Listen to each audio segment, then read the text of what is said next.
Comunicación objetiva, veraz, comprometida y sin ataduras. ¿Qué pasa? Con Soraya Castillo.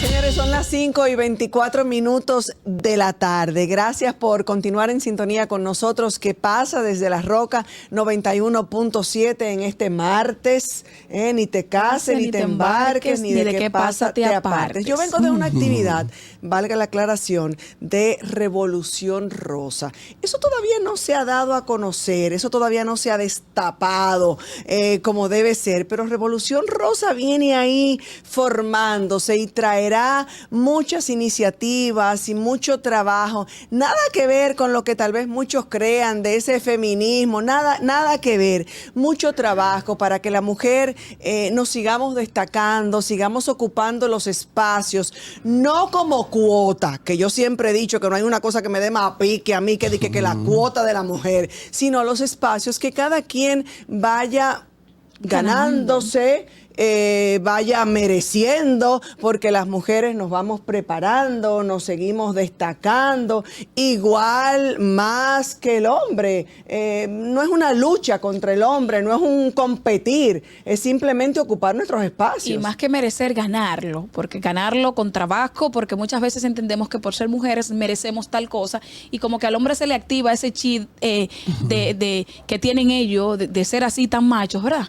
Y dice, no, pero es que no se lo merece por tal cosa, entonces nosotros no vamos a merecer. Aquí desde este movimiento no se va a merecer, se van a ganar los espacios que requieran posicionar a la mujer en la posición que ella se gane, no importa que sea más relevante que la del hombre. Aquí se va a acabar eso de que porque el hombre, no. Entonces vamos a ganarnos los espacios requeridos a base de trabajo, talento, sacrificio y formación profesional y académica, ¿verdad? Y el tema viene porque yo, que estaba en esa actividad, he tenido que interrumpir y decir, señoras, yo me tengo que ir, que tengo nada más y nada menos en mi programa esta tarde a un invitado que he estado invitándolo, valga la redundancia, que ha hecho un espacio en su agenda para acompañarnos y que no puedo fallar, el magistrado, yo sigo diciéndole magistrado, el magistrado Eddie Olivares está con nosotros esta tarde. Bienvenido, buenas tardes. Buenas tardes. Gracias, y todas esas chicas de Revolución Rosa le han mandado demasiados saludos y abrazos y admiración y demás. Gracias, qué privilegio, qué privilegio. Todas amigas muy queridas. Y Soraya es alguien a quien yo siempre he admirado y le he tenido un cariño muy especial. Gracias. Siempre. Y así lo he sentido. Gracias, y gracias a esas amigas queridísimas. Espero que un día me inviten. Bueno, una revolución. Pero es muy bueno. Yo pienso que este tipo de iniciativa es muy conveniente. Y en todo el sentido, magistrado, porque no es solamente luchar por ese espacio, sino que hay mujeres que están en desventaja, hasta en cuestión de salud. Hay mujeres que no saben que tiene que hacerse un papá Nicolau todos los años. Hay mujeres que desconocen de la mamografía. Así es que vamos desde el sector educación, salud, oportunidades. No es solamente esa lucha y ese feminismo barato que quieren vender. Hay una parte muy importante, sin yo cuestionar la lucha. Hay una lucha válida por el espacio de la mujer en un momento en el que tenían que ser arrebatados esos derechos, y mujeres extraordinarias en todo el mundo y aquí en la República Dominicana también, sobre todo en el ámbito electoral, las sufragistas en todo el mundo, y mujeres aquí extraordinarias que libraron esa batalla, y que la República Dominicana fue el segundo país en América Latina, el primero fue Uruguay, en el que se instauró el derecho al sufragio femenino. En Uruguay fue en el 32, 33, primero que en Europa, que en Francia. Y en la República Dominicana fue en el año 1941, pero Trujillo lo estableció, el voto femenino, no tanto por la lucha de las sufragistas válidas, sino que también electoralmente le convenía el voto de la mujer, que era un voto bastante identificado con el régimen, no identificado en función de que la mujer apoyara a Trujillo como tal, sino lo que representa, o representaba y representa a la mujer. El propio... y no lo siguen haciendo los políticos, magistrados. Usted oye a los políticos, independientemente de su presidente, que es Luis Abinader, ¿verdad? Porque usted es vicepresidente del Partido Revolucionario Moderno, ese es su presidente. Digo, y es el presidente de todos los dominicanos, valga la aclaración, con todo el respeto que me merece. Pero no lo utilizan los presidentes. Usted oye en cada campaña que siempre los presidentes se dirigen a la mujer y a la juventud. Es verdad, pero... y al final hacen muy poco, porque mire cómo van los feminicidios, por ejemplo. Bueno, la juventud tiene una cuota del 10% del PRM. En el caso de la mujer, es interesantísimo el hecho de que el voto de la mujer se ha convertido en un voto de más calidad, inclusive que el de los hombres. Y ese es un estudio que... pienso que hay que profundizar en ese sentido, pero la mujer... o sea, que la mujer es la que dice en casa por quién voten. La mujer no, y no solo, no tanto la incidencia en la casa, sino que la mujer tiene un voto de mucho más calidad, es consciente, más reflexiva, más consciente y decisiva en los procesos electorales, porque también participa en ellos. Como ejerciendo el sufragio activo. El sufragio activo es el derecho suyo de votar, el derecho al voto. El sufragio pasivo es el de ser elegido. Entonces, en el de ser elegido, independientemente de la cuota de género que la Constitución estableció, ni más, que ya decía que me da pique. Ni más del 60. Me molesta. No, pero le quitaron el tema de género. Entonces se establece... Para mí esa es la principal discriminación. Ni más del 60, ni menos del 40 para ninguno de los géneros. En ese sentido, se ha avanzado. Sigue siendo la competencia bastante difícil para la mujer por una serie de desventajas que tiene. Yo puedo salir a hacer actividad política hasta las 2 de la mañana y con un equipo donde hayan hombres, mujeres y jóvenes y todo. Pero una mujer no lo puede hacer. Pero si una mujer sale a hacer actividad, tiene esa limitación, tiene que regresar a una hora adecuada. Porque si no es mal vista. Si anda acompañada o dejó los niños. De hombres, entonces... los comentarios son no muy favorables. Entonces, ¿a quién se lo está? Tienen una desventaja en ese sentido y la desventaja en la competencia. Pero la cuota tampoco resolvió el problema. Sí permitió una mayor visibilidad para la mujer. Ni resolvió, perdóneme magistrado, ni resolvió ni se ve, porque usted ve en todos los espacios, incluyendo el gobierno actual, donde no hay una igualdad de mujeres. En este gobierno, por ejemplo, en su gobierno, hay muy pocas mujeres participando. Yo pienso que el tema de la mujer, independientemente de la cuota le permite ser candidata. Ahora bien, luego que va la competencia contra todos los demás candidatos, entonces en esa competencia tiene una desventaja. Entonces, ¿qué falta? ¿Confianza? ¿Será que la ciudadanía todavía cree que no está? Yo creo que el machismo todavía está muy marcado. Y aunque no sea machista el adversario, el problema es que el adversario tiene una ventaja en el uso de los instrumentos de competencia. Por ejemplo, decíamos ahorita el tiempo. La forma de conquistar el voto está los recursos económicos también. El hombre maneja mucho más recursos, los candidatos, en la mayoría de los casos. Está también la propia cultura de que bueno, de parte de las propias mujeres, Sí, sí. votar por por una mujer porque quizá no me da la seguridad de que va a poder manejar la crisis. Te dice ahora la vicepresidenta que asumió la presidencia en Perú, producto de la situación que conocemos, el autogolpe Sí, y luego así es, del presidente. Entonces, el golpe al Congreso. Sí.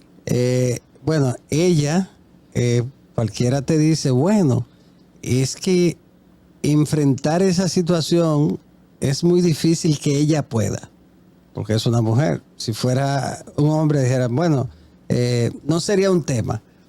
Asumió el vicepresidente y no es un tema. Al ser una mujer, hay gente que dice, es que es muy difícil. Lo han cuestionado. Entonces, yo pienso que la mujer llegará a ese estadio que muy bien señalas, en el futuro, en el que producto de la evolución de la sociedad, de la conciencia de la mujer como tal, en estos temas políticos y sociales, producto de ello, entonces llegaremos a un nivel de competencia en el que la mujer podrá hacerlo. Hay presidentes que han confiado, que lo han intentado. El presidente Joaquín Balaguer siempre confió mucho en la mujer. Nombró en el año 1966 a todas las gobernadoras de todas las provincias. Lo imitó, pero hizo lo propio el presidente Luis Abinader y ha tratado y ha querido demostrar que confía en la mujer. De hecho, nuestra vicepresidenta, doña Raquel, ha sido como, ¿cómo le decimos aquí? La apagafuegos. Sí, cada vez que hay una situación, el presidente Abinader ha demostrado con las decisiones que toma que confía en sus decisiones y en el buen manejo, en la buena gerencia de la vicepresidenta para poner sobre ella casos difíciles. Inteligente, que ha sido una excelente vicepresidenta, el manejo prudente, el espacio y un concepto muy claro de lo que es el vicepresidente. Y la verdad es que ha sido una vicepresidenta de lujo. Es una mujer muy preparada, es una amiga muy querida, y con una formación. No, y el solo hecho de que el presidente de la República ponga sobre ella esas situaciones particulares, pues es por la confianza de que es capaz de manejar esas situaciones. Viene siendo la figura salvavidas del presidente para todas las situaciones que se han presentado en los diferentes ministerios. Sí, y es una muestra. En las diferentes comisiones, de hecho. Sí, es una muestra de que el conocimiento no está mayoritariamente en los hombres. No, claro que no. El conocimiento eso no tiene un género. El conocimiento no tiene género. No, eso no tiene un género. Es aquel que se prepare y que se capacite. La capacidad, el carácter, la decisión de... Totalmente de acuerdo. Asumir tareas trascendentes, cumplirlas. Esa es la parte más importante. Yo pienso que vamos a avanzar en la parte política. La mujer va a seguir avanzando. Llegará un momento en el que sin cuota la mujer en un órgano colegiado será mayoría o será minoría o mayoría, y que no será un tema, sino que todo será el producto de la inteligencia, del carisma, del liderazgo de la mujer y del hombre por igual. Lo que sí es un tema, magistrado, y es de preocupación, es las tantas ocasiones que en los últimos días el presidente de la Junta Central Electoral ha dicho que a 2 años o un poco más de menos de 2 años no hay recursos, sobre todo luego de la aprobación del presupuesto del próximo año 2023 y él advirtiendo que las elecciones se preparan con antelación, no hay presupuesto. La Finjus ayer se pronunció de que no hay manera con este presupuesto de preparar las elecciones. La nación dominicana, la sociedad,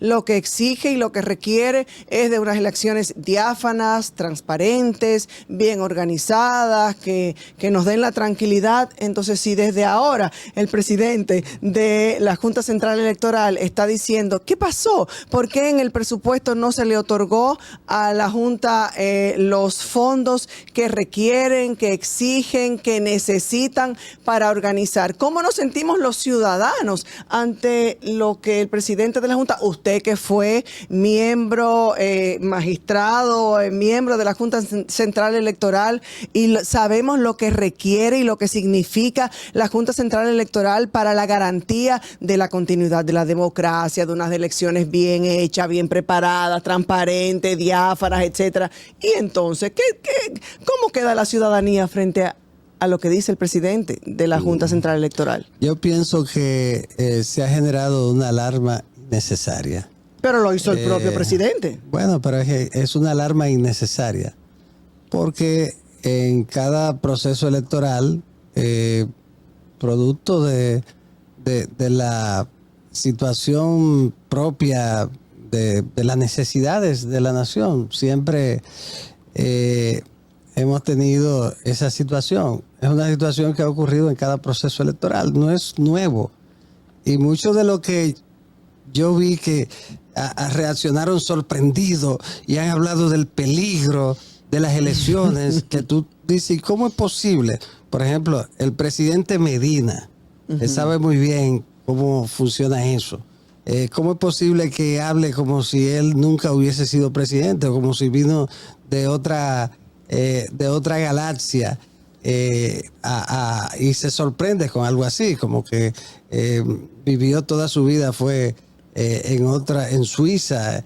Entonces, ¿qué ocurre? Pero instituciones de la sociedad civil como la Finjus hizo lo mismo, Sergio Tulio Castaños. Y de hecho, si el mismo presidente de la Junta Central también hace lo propio. Eso es lo que hace Finjus. Siempre llama la atención sobre esta situación, partiendo de un llamado dramático, innecesario, que se hizo. ¿Por qué? Al final de cuentas, todo el mundo sabe que aquí no se suspende unas elecciones por falta de recursos. No ha ocurrido nunca. Se suspenden por otras cosas, como nos pasó en el 2020. El 22 de diciembre del año 1962, aquí ha habido elecciones siempre. La única vez que las elecciones fueron suspendidas fue en febrero del 2020 y luego las presidenciales, producto de la pandemia. Pero la única vez ha sido esa. Pero en todos los procesos está en la discusión del presupuesto. Y entonces, al final de cuentas, se organizan las elecciones. Todo lo que hablaron, los políticos que hablaron. Pero usted que estuvo ahí, ¿es real que esa falta, esa disminución en el presupuesto puede afectar la realización de la Junta? Esa es la pregunta. Es que siempre pone en riesgo unas elecciones. Nunca. ¿Y cómo va a poner en riesgo unas elecciones por falta de recursos en este país? Eso nunca ha ocurrido. Pero lo primero que lo saben son Leonel Fernández. ¿Y por qué te dice Leonel Fernández? Porque está detrás del presidente de la Junta achuchando. Yo no digo. Yo pregunto. Yo no digo detrás del presidente de la Junta, ni que nadie esté detrás. Yo lo que digo es que como él opinó, y opinó el presidente Medina, sí. Ellos dos, uno que fue presidente... Toda la clase política. Uno que fue presidente durante 12 años y el otro que fue presidente durante 8 años. Y ellos dos saben muy bien que no es verdad que unas elecciones se ponen en riesgo por temas de presupuesto. Él lo sabe muy bien.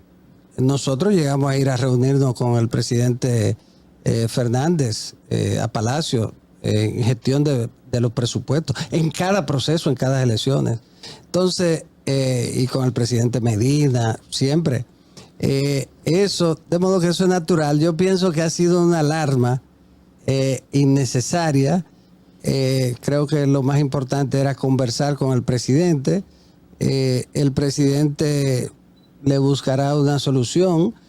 Siempre la Junta presenta un presupuesto mucho mayor del que realmente ellos saben que le van a dar. Es como cuando uno va a vender algo. Si yo voy a vender esto, digo, dame 300 para que me pidan rebaja y lo dejen 2,5. Claro. Pero si pide una cantidad y no es la que requiere. Tú pides lo que te dé la gana, pide lo que tú quieras y te van a dar lo que se puede dar. Entonces, y al final se organizan las elecciones sin problema. Si usted pide 16 mil millones, usted pide 16, usted dice, bueno, por lo menos voy a conseguir 10. Pero es un presupuesto. Entonces, los órganos, conscientes de esa realidad, te piden mucho más, el doble de lo que es para que te den algo más. Entonces, eso es sencillamente ese tema. Aquí no hay ningún peligro, aquí no hay ningún tipo de situación en relación con el presupuesto, y el presidente en estos 2 años, siempre el presidente y candidato siempre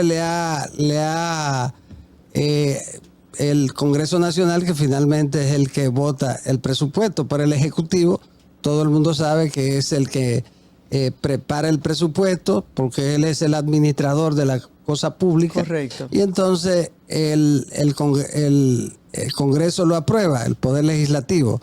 En ese sentido, ahí no va a haber, Soraya, ningún tipo de inconveniente. Ustedes pueden estar absolutamente seguras que no habrá ningún tipo de inconveniente en relación con el presupuesto. No hay que preocuparse por eso. Ese es un tema. Qué bueno. Ahora, hay gente que aprovechan cualquier situación para hacer politiquería. Yo pienso que el presidente Medina, al emitir esa opinión, hizo politiquería. Y es lamentable que un estadista se deje llevar de ese tipo de situación. Y hablando de fondos y presupuesto, ¿qué piensas sobre la reorganización de los fondos en el presupuesto aprobado para el 2023? La partida asignada para la presidencia aumentó casi un 40%. Esto de cara a un año preelectoral. ¿Esto podría interpretarse como una estrategia para la reelección del presidente actual, o se está buscando la forma de por ahí pues verse un poquito mejor parado? No, el presidente no necesita eso. El presidente... ¿Y el aumento del 40%? De casi un 40%. Yo pienso que la publicidad institucional es necesaria. Lo que usted no puede permitir que esa publicidad se convierta... Ay, que me llegue un chin de esa publicidad institucional, por favor. Sí, porque son muchas. No, y que se convierta en un mecanismo de promoción. El marketing está muy activo y muy presente en el gobierno actual. Yo digo que no creo. Yo respeto su parecer, pero yo digo que lo que hace el gobierno no tendría que estar anunciándose. No, y es que son el que llena un hoyo. No, si usted ve, busque... Hay unos comerciales del Ministerio de Obras Públicas que tienen como 1 minuto y pico, que digo, ¿para qué invertir todo ese dinero en esas promociones? Mire, la única institución que en este país... Eso sin contar el de turismo. No hace propaganda, es la Fuerzas Armadas. Es la única. Sí.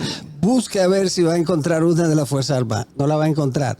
Ahora, por ejemplo, la Junta.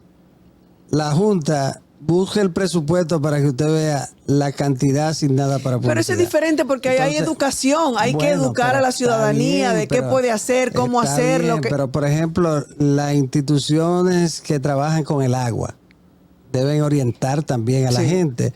El propio tema de las instituciones eléctricas, impuestos internos. Indiscutiblemente, hay instituciones que sí, hay organismos que sí. Educación debería invertir una parte interesantísima. El Intran, por ejemplo. El Intran, que debería estar educando a la gente a través de su publicidad, orientando para que de repente usted no vaya por una calle y se encuentre de repente que está cerrada. Para eso es que la publicidad. Yo pienso que lo más importante es que la publicidad debe tener un uso que resulte conveniente para la administración. y siempre en ese sentido será positiva. Estoy de acuerdo. Señores, nosotros tenemos que hacer una pausa, ¿verdad, Fernando?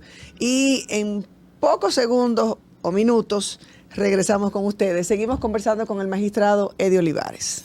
Comunicación objetiva, veraz, comprometida y sin ataduras. ¿Qué pasa? Con Soraya Castillo. Bueno, nos quedan muy pocos minutos. Conversar con el magistrado Eddie Olivares requiere de 2 o 3 horas. Yo tendría que estar como en el sol de la mañana, en el sol de la tarde, en el gobierno de la tarde, como estuve, a quien recuerdo con muchísimo cariño y agradecimiento. Sería un privilegio para ellos. Si dicen eso cuando mandan gente aquí. Pero bueno, si tú quieres. En estos pocos minutos, ¿cómo va el gobierno? Hay aquellos funcionarios que han sido sometidos por corrupción administrativa. Ya decía Ana hace un momentito que estamos frente a casi una campaña electoral. Vivimos permanentemente en una campaña electoral. ¿Cómo va el gobierno de Luis Abinader? De acuerdo a usted, porque usted al principio del gobierno no estaba muy contento con el gobierno. Entonces ahora como que el magistrado como que está un chin más. Pero como que sí, ¿cómo como que fue no que lo era? contentaron? Sí. O usted entendió que ya se estaba encauzando. Hay aquellos que dicen que el gobierno es un gobierno de improvisación. ¿Usted cómo califica el gobierno? ¿Cómo vamos? No, la verdad es que en un momento yo estaba aspirando a la presidencia de la Junta, y entonces tuvimos ahí en ese sentido, había el criterio de que debía ser una persona independiente y en todas partes independiente en ese tipo de instituciones. Y entonces yo sostenía que... Y se lo dieron a la FUPO. Que la garantía de una buena gestión, de un buen servidor público, no dependía de que fuera...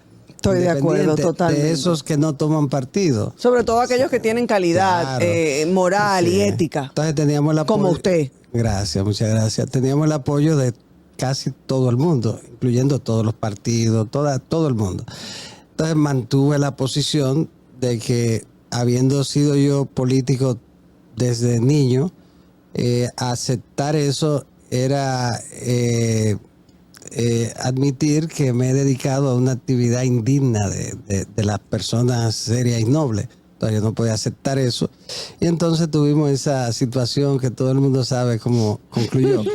Pero ya superado. Restablecimos nuestra relación de amistad, que es muy vieja, desde antes prácticamente de él entrar de lleno en la política. Aunque usted es del bando más de Hipólito Mejía. Bueno, el presidente Mejía y yo tenemos un vínculo afectivo, no solo por él, doña Rosa. En paz descanse, cuánto cariño. Los hijos, es un vínculo muy profundo, muy igualmente personal. de mi califica? parte. ¿Cómo califica la gestión? ¿Cómo la califica? Pero yendo a la pregunta, sin lugar a dudas, yo pienso que muchos pensamos aquí, por el momento en el que el compañero Luis Abinader asumió la presidencia de la República, que difícilmente iba a poder conducir la nación en una situación tan difícil, tan dramática, única en los últimos 100 años. Estamos hablando de que hay que recordar que Luis fue el primer presidente elegido en el mundo en medio del COVID, en el momento más álgido de la terrible enfermedad. En ese sentido era peor que un estado de guerra, porque en una guerra usted puede identificar al enemigo, saber dónde está. En ese momento aquí no se sabía cómo se contagiaba el COVID. Si unos decían que era por el aire, otros decían que si pisaba, otros decían que el contagio hasta por el pelo, cosas, hasta eso la gente llegaba a creer. Era un momento de incertidumbre como no se había conocido nunca en los últimos 100 años. Y así asumió Luis la presidencia. Y ha sido reconocido por las agencias internacionales, primero en el tema del desempeño en cuanto a la crisis sanitaria, la crisis profunda generada por esta terrible epidemia.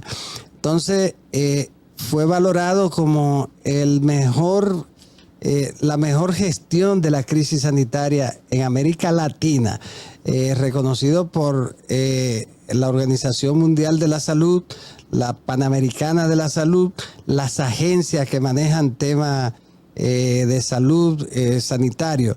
Y luego entonces el otro desafío, después de pasar con AA, el tema de la crisis sanitaria, el gran desafío era la económica.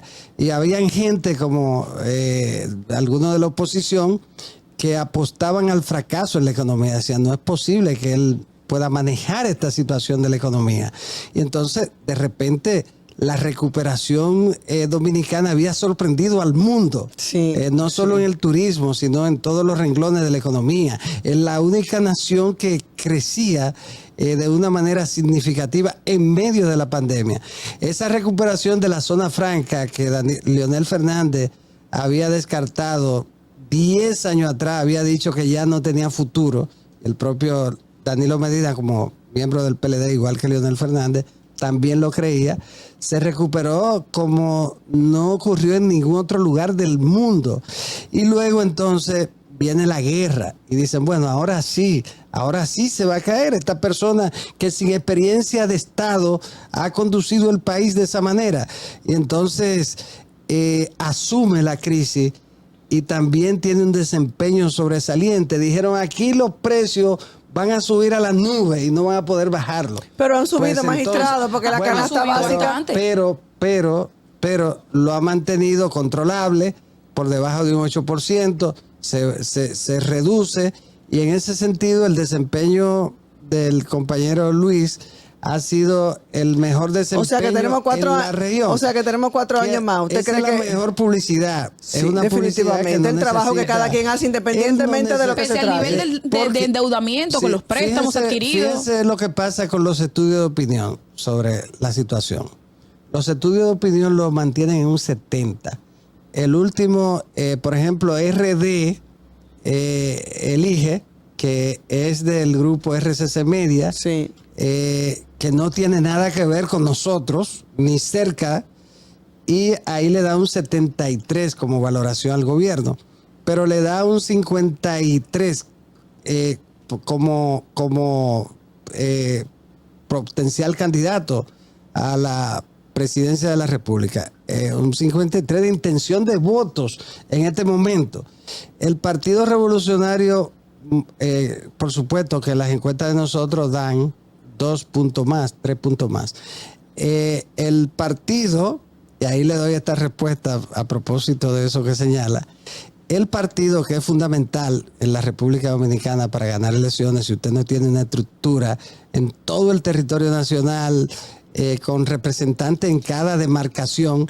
Ese es el peligro, de ahí el peligro que siendo presidente y que estando en el gobierno. Le voy a decir cómo anda. El Partido Revolucionario Moderno, 45. Extraordinario para este tiempo. El Partido de la Liberación Dominicana, 21. Fuerza del Pueblo menos, algo menos, pero no lo voy a decir tampoco para no. El caso es que en el 2024 va a haber una competencia. Lo que usted se va a preguntar no es quién gana las elecciones, porque está claro que la gana el Partido Revolucionario Moderno. En primera vuelta se va. En primera vuelta la gana. Ahora, la inquietud, usted va a estar mirando los boletines para saber quién va a quedar en segundo lugar. Si el Partido de la Liberación Dominicana o Fuerza del Pueblo. Aquí el 24, el interés, el detalle es ¿cuál sobrevivirá en el segundo lugar, del Partido de la Liberación Dominicana o Fuerza del Pueblo? Porque la competencia no es por la presidencia, esa está definida. La competencia es por el segundo lugar. Señores, 4 años más y después hablamos, decía Joaquín Balaguer. Gracias, magistrado Gracias. Eddie Olivares ha estado con nosotros de manera magistral. El tiempo resulta muy corto, pero él cada vez que yo lo llamo siempre dice, aquí estoy. Claro. Gracias, magistrado. Gracias a ustedes por su sintonía. Mañana nuevamente nos volveremos a encontrar, si Dios lo permite. Hasta mañana. Muchísimas gracias. Hasta aquí, ¿qué pasa? Con Soraya Castillo.